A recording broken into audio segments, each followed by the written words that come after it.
Hi everybody, in this recording we'll continue our conversation about Mendelian genetics. This is where we left it off.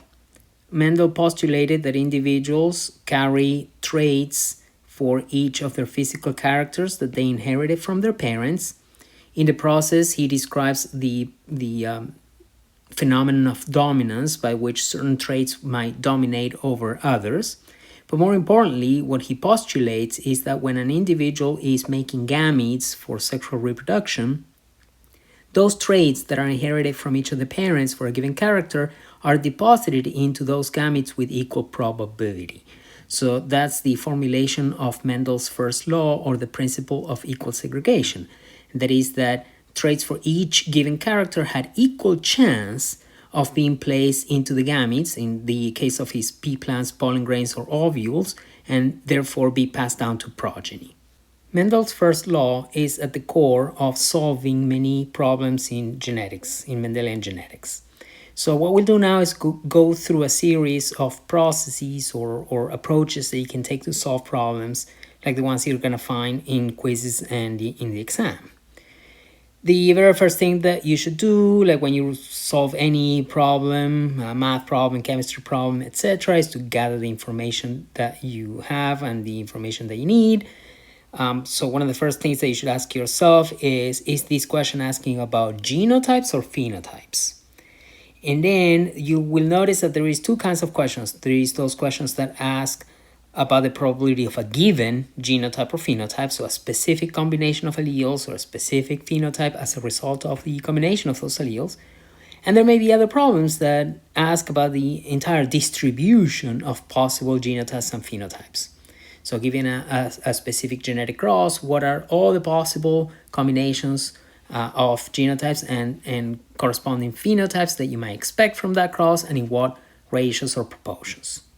One approach to solve genetics problems is by using probabilities.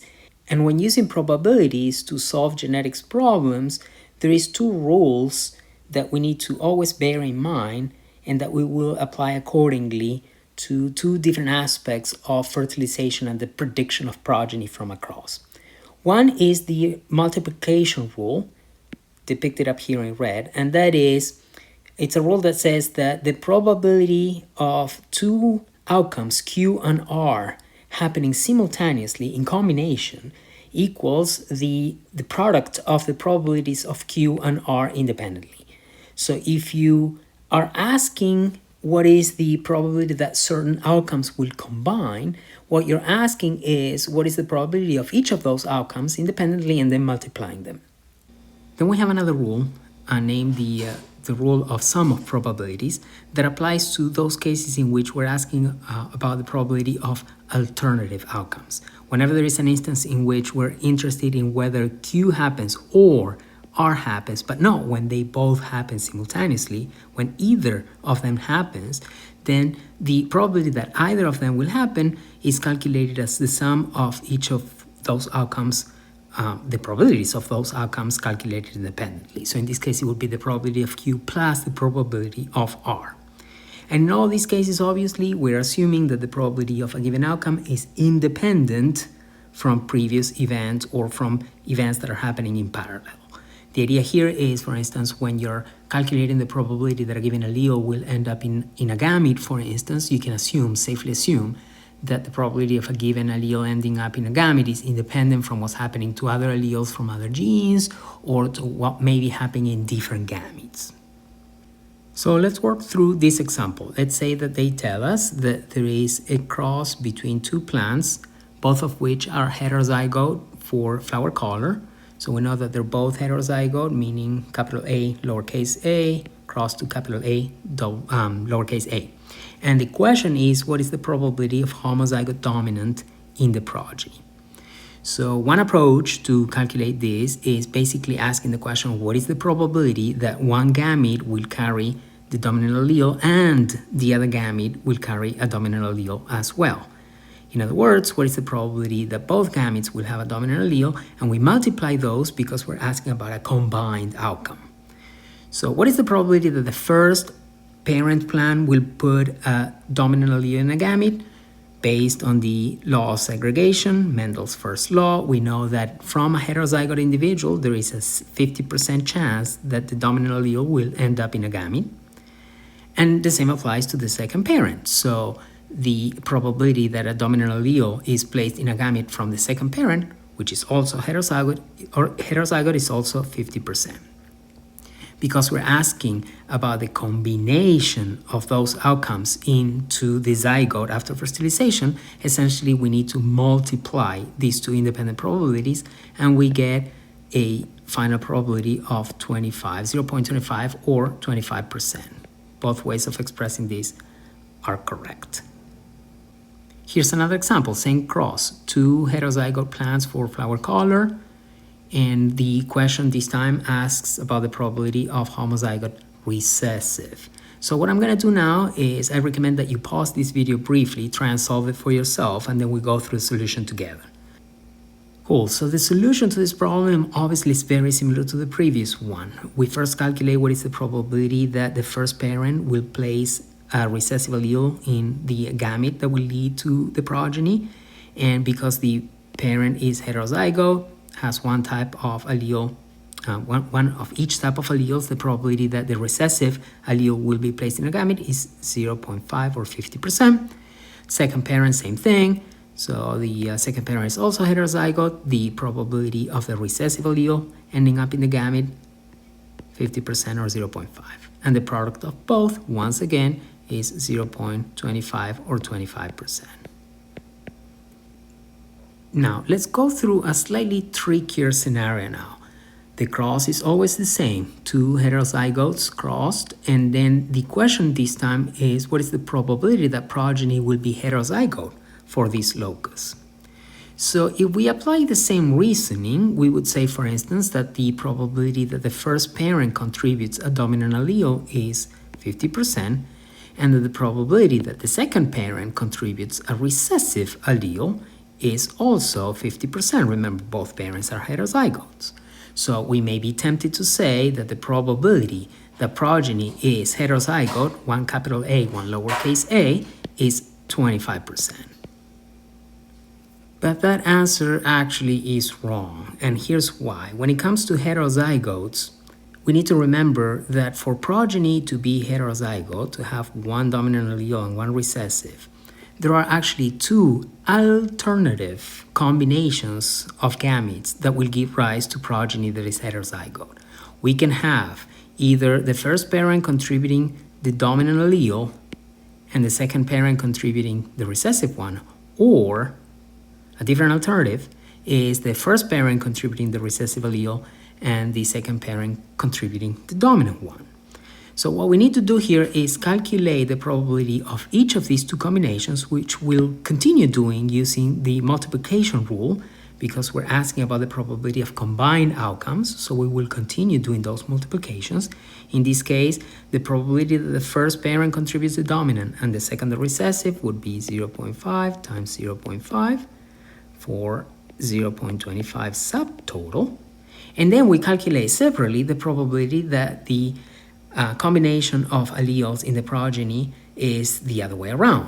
That the first parent contributes the recessive, that will be 0.5 times 0.5, that is the chance that the second parent contributes the dominant, for a subtotal, again, of 0.25.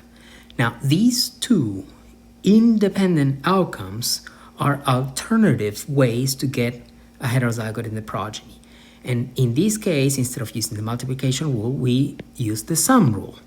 And we need to add up or sum these two independent probabilities to calculate that the combined probability of either of these two alternative outcomes is 0.5. So the chance of getting heterozygote progeny from two heterozygote parents, as indicated in the original cross, is not 25%, it is 50%.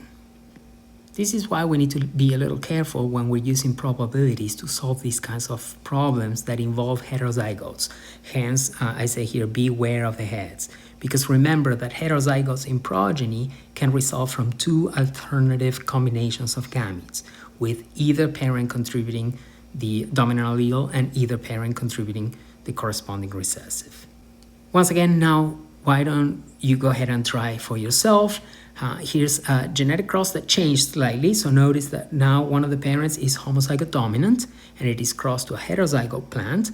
And the questions that I'm asking here are, what are the probabilities of a homozygote dominant in the progeny, homozygote recessive, or heterozygote?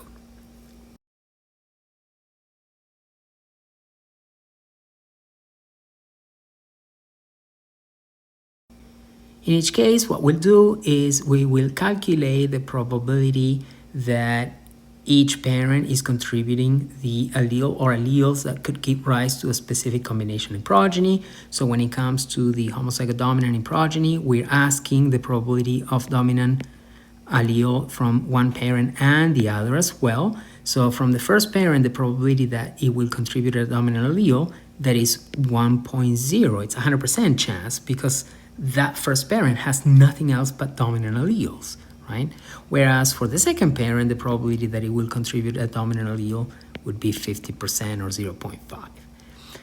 If we're asking the combination of alleles in progeny, what we're doing is we're using the multiplication rule. We multiply these probabilities and we get a combined probability of 0.5 or 50%. When it comes to the homozygote recessive, here's where things get interesting. We're asking again for a recessive allele from the first parent and a recessive allele from the second parent. Let's start with the second parent for effect.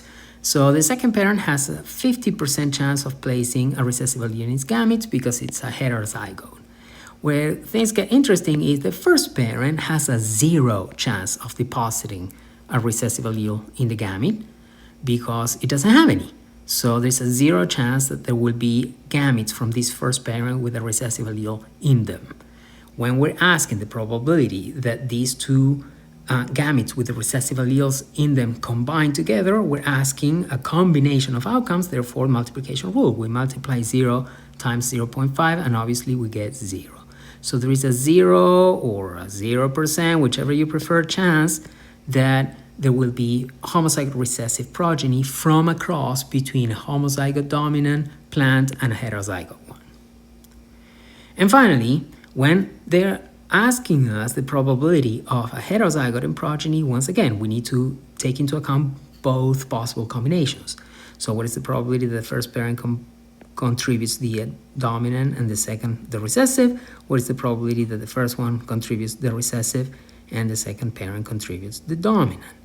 And when we go through this real quick, as you fill out the various probabilities of a given allele being in gametes from each of the parents, we find out that the probability of either of these outcomes comes from adding up the two independent probabilities, which in this case gives a 0.5 or 50%. Now, since we cover all of the possible outcomes in progeny when it comes to genotypes, the sum of all different probabilities should be 100%, and indeed it is. So we have 50% up here, 0% for the homozygote recessive, and 50% for the heterozygote. It all checks.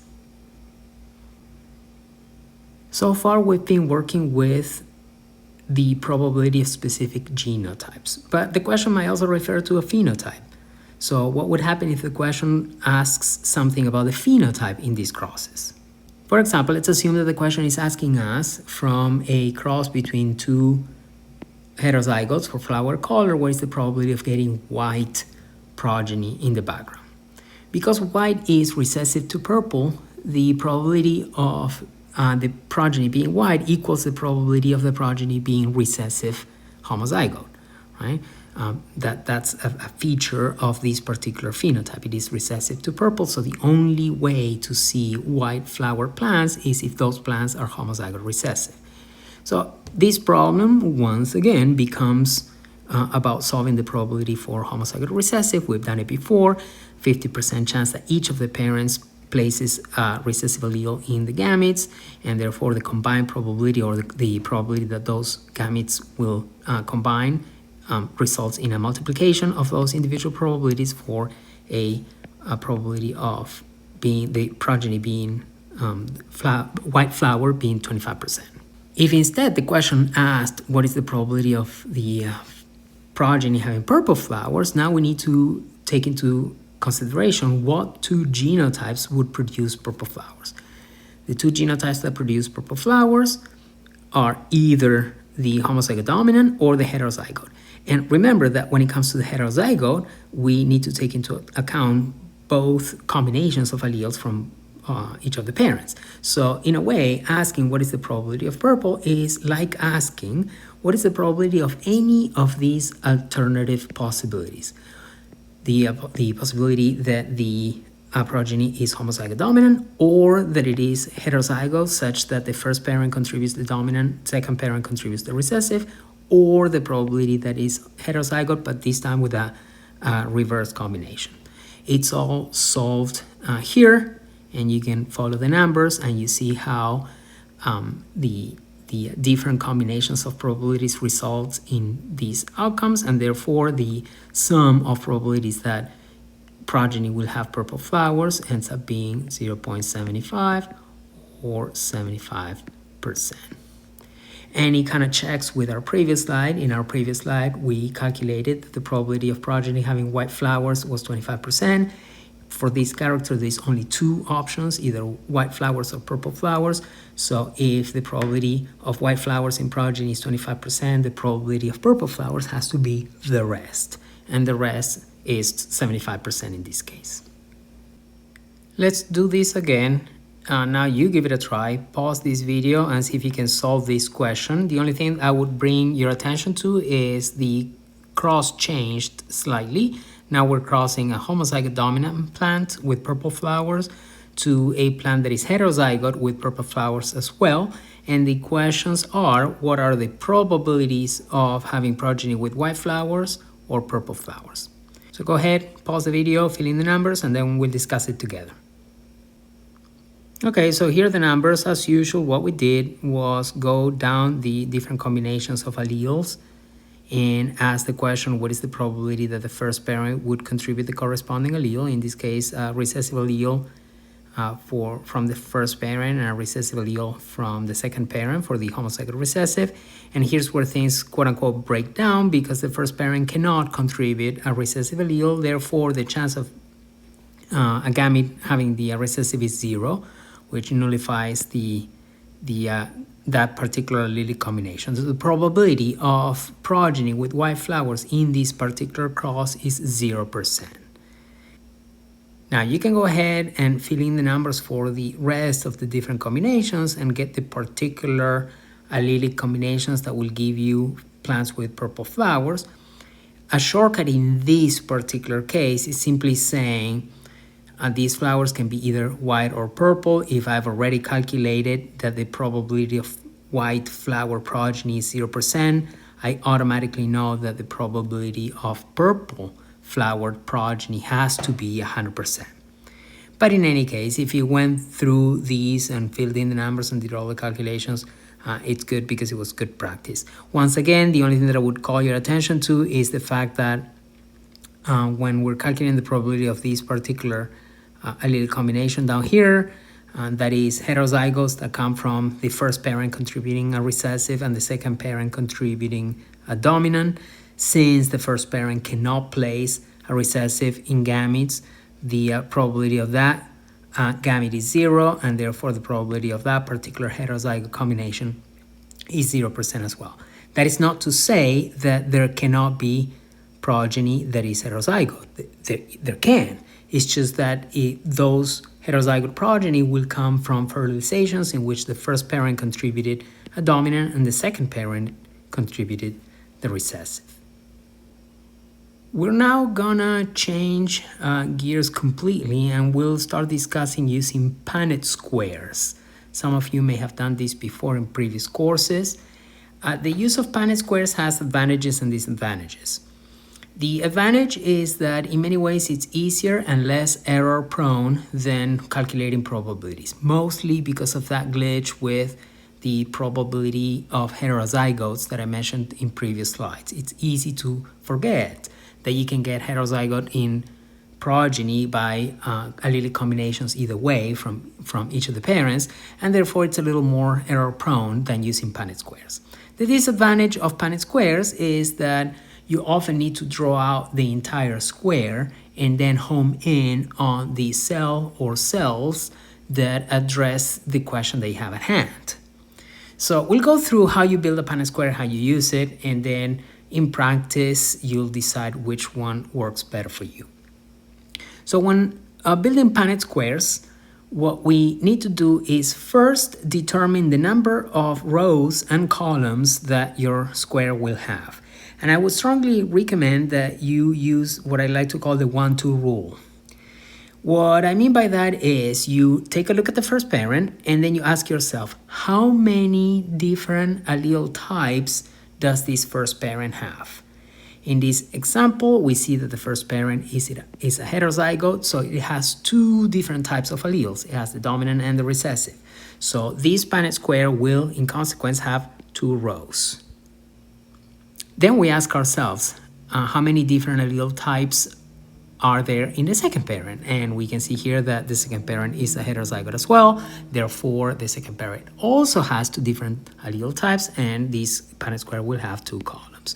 So now knowing this, we can draw a 2 rows by 2 columns square. The second step is to split the alleles from each parent into the rows and columns accordingly. So what we do is this first parent will contribute a dominant allele to one row and a recessive allele to the other. And the second parent, same thing, will contribute a dominant allele to the first column, a recessive allele to the second. Then, third step is we fill the cells by combining the corresponding alleles in each row and column. And now we have a full Punnett square with all of the different allelic combinations or genotypic combinations that come from this cross.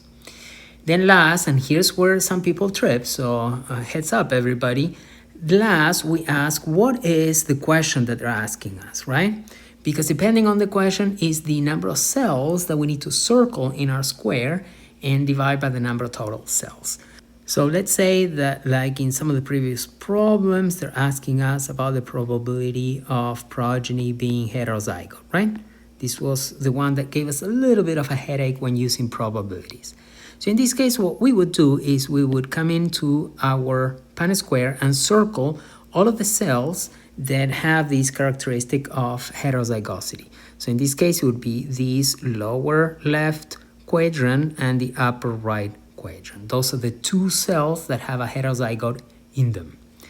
And basically what we say is there are 2 cells out of 4 total cells that have the genotype that I'm being asked about. That's a 2 divided by 4. That's 0.5 or 50%. If you go back to the previous slides, you'll notice that that is the exact probability that we calculated using the combination rules. We'll try again with this example, and I would like to use this example to emphasize something that I would recommend everybody to do, which is to remember to reduce your square. So this is what I mean by that. In this case, we have a cross between a homozygote dominant and a heterozygote plant. And again, we're going to solve the square for the entire cross. First, we determine the number of rows and columns. If we use the 1-2 rule, we notice that the first parent is a homozygote dominant, and therefore it has only one type of allele, the dominant. So we need only 1 row in this case. And then when we look at the second parent, we notice that it has the 2 allele types, the dominant and the recessive, so we're going to need 2 columns. When I say remember to reduce, what I mean is I know that in practice, many students who are working with Punnett squares for the first time have a tendency to immediately draw a 2x2. Just by a reflex, everybody goes, okay, 2 rows, 2 columns, and then they have a 2x2 square. But that can lead to problems down the road. So if you use the 1-2 rule, you can reduce your squares, in this case, to a bit of a box. It's not a square anymore, it's a rectangle that has only 1 row and 2 columns. The rest is the same. We use the only allele type that the first parent can contribute to the rows to fill that in. So the dominant for the rows, and then the second parent will contribute a dominant to one column, a recessive to the other, and then the allelic combinations in the cells are as follows. We have a homozygote dominant and heterozygotes. So in this case, if the question was, let's say, what is the probability of, I don't know, again, homozygote recessive like we had in the past, when we go into this Punnett square and we look for the cells that are homozygote recessive, we'll find none, and then we quickly answer that that probability is 0%. If they ask us about the probability of, let's say, heterozygote, we go in and we find one cell that is heterozygote out of 2, so that's a probability of 0.5 or 50%. That's not much different from what we did in the previous slide. The only emphasis here is in reducing your squares anytime you can.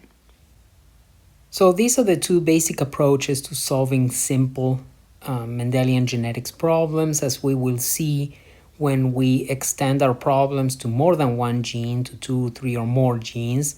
We can use versions of these two approaches, of the rules of probability combinations or the Punnett square. But these are the bare bones of what you'll need to solve problems in genetics. And I wanted to finish this video recording with a brief discussion about a concept that is called the test cross. So the idea is it's relatively easy for any of us to predict the phenotype from a specific genotype. If we know the rules of dominance between different alleles for a locus and we know the genotypic combination of an individual, we can predict the phenotype. It's a little trickier to go the other way around. So let's say we are again talking about Mendel's flowers, and let's say that we know purple dominates over white, so capital P greater than, that's nomenclature for saying that P dominates over white, and that this is full dominance, so none of these codominance business or incomplete dominance.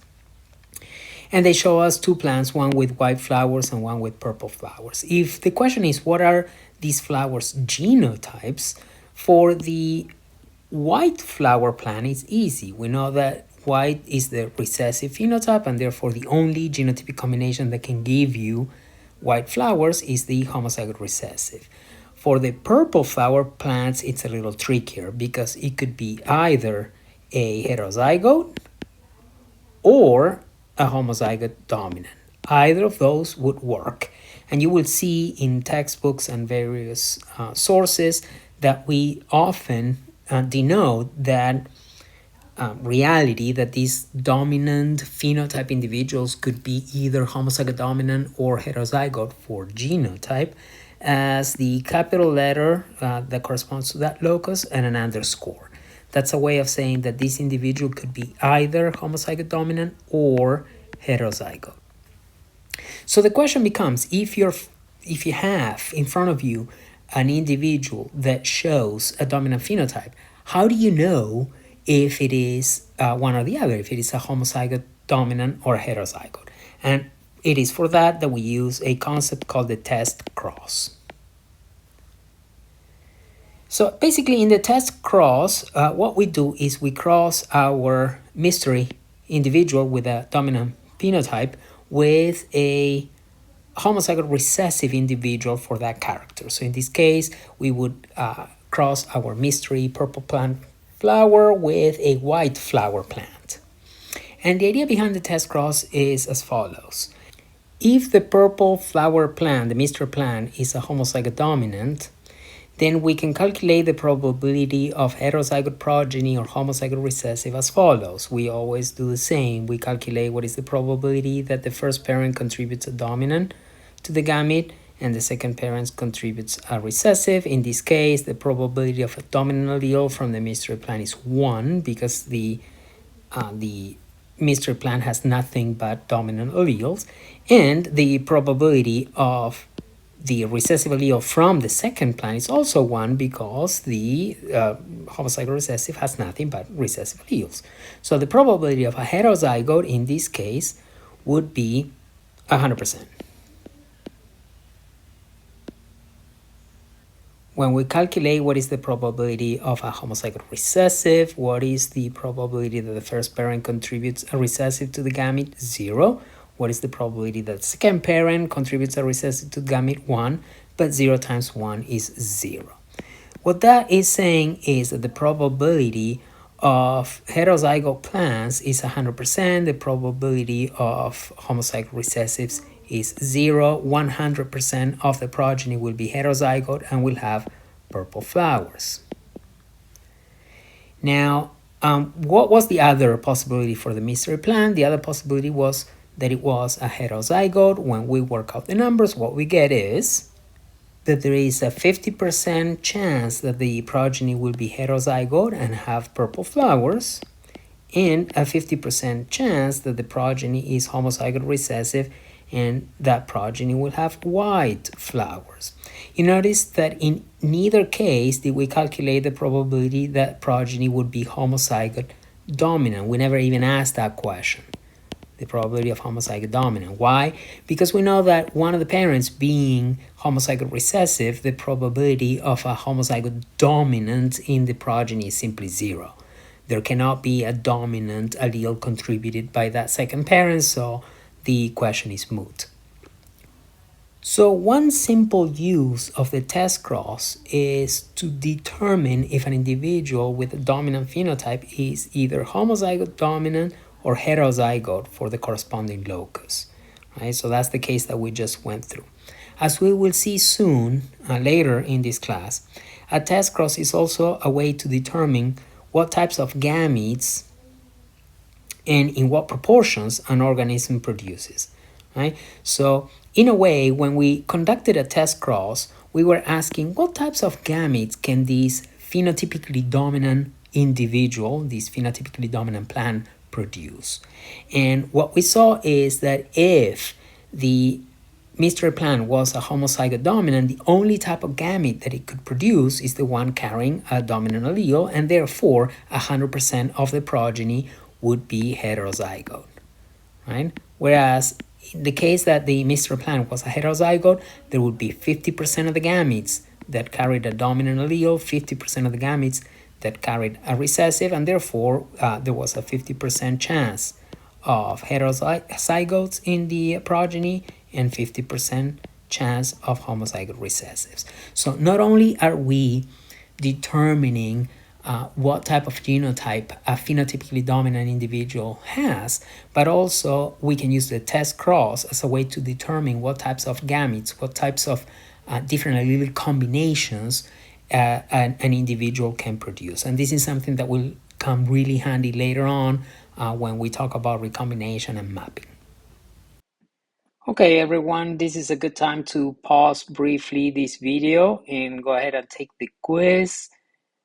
You will still require the Respondus lockdown browser, and you see the passcode on the screen. So go ahead, pause this, go take the quiz, then come back, and we'll finish with a handful of slides that I would like to discuss with you. Okay, welcome back, everyone. To wrap this up, I wanted to discuss with you briefly what happens when there is deviations from expected patterns of inheritance. So let's suppose we have these two pure breeding lines, these two pure breeding plants. They don't have to be Mendel's plants. These are some other plant. And one of them produces pink flowers, the other one produces yellow flowers. You cross them to each other and you get an F1 hybrid generation that has pink flowers as well as one of the parents. So why don't you go ahead and answer these questions here on the screen. So once again, pause the video, answer these questions for yourself, and then we'll compare your answers. The questions are, which of these two traits is dominant over the other? What would be the phenotypic ratio that you would expect from self-fertilizing these F1 plants to themselves? and what would be the genotypic ratio that you would expect from the same self-cross of F1 hybrid individuals. So pause the video, go ahead, answer these questions, and then we'll reconvene in a minute. Cool. So hopefully your answers were that pink dominates over yellow, and that's why the F1 hybrid generation shows that pink trait or pink flower trait. And if it is true that pink dominates over yellow, the phenotypic ratio that we would expect from an F1 self-cross is that famous 3:1 phenotypic ratio of pink flower plants to yellow flower plants. For every 3 plants with pink flowers, you expect 1 with yellow flowers. Likewise, the genotypic ratio that you expect from the F1 self-cross is that famous 1 to 2 to 1, and that is pure breeding dominant, in this case pink flowers, for every 2 hybrids, for every 1 pure breeding recessive. In other words, this is what you would expect from the F1 self-cross, right? The F2 should show a 3:1 phenotypic ratio of pink to yellow, and if you self-cross each of those F2 individuals to find out what their genotypic combination was, you would find that for every pure breeding dominant line, there is 2 hybrid lines and 1 pure breeding recessive. Right? So this is the expectation. Now, let's imagine that we actually carry out the experiment, and what we observe is a little different. We observe that the phenotypic ratio in the F2 from an F1 self-cross is 1:1, so equal number of pink flower plants and yellow flower plants, and that when you investigate those F2 plants by self-fertilization, you find that there is 1 pure breeding dominant. So one of those plants with pink flowers was pure breeding dominant or homozygote dominant. One of them was a hybrid or heterozygote, and perhaps not unexpectedly, the 2 plants in the F2 with yellow flowers were pure breeding recessive or homozygote recessive. That's why they had yellow flowers. So what happened? At this point, you can imagine a number of scenarios. If we home in on the F2 phenotypic ratio, for instance, one of the things that one might postulate based on the conversations that we had last week is that you expected 3 pink flower plants for every 1 yellow flower plant, but if the penetrance of the dominant phenotype is not complete and it has something around 65 to 67% penetrance, then it may not be that surprising that you get this 1:1 ratio of phenotypes, because the pink phenotype, though dominant, is not fully penetrant.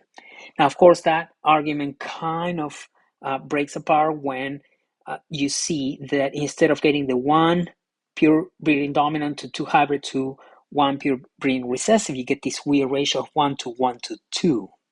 So something much more serious than simply incomplete penetrance happened here.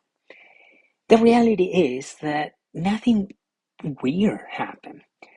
Over the weekend, I had you guys either toss a real coin twice and repeat these double coin tosses 4 times, and then record your outcome in a Google form, right? And you could use a real coin if you had one, or one of these virtual coin tossing apps that are out there. And these are the results. Here on this table, what you see is for every row, there is a user. So all these are the data that you entered online using the online form. And what you can see in here, I'm going to zoom in real quick.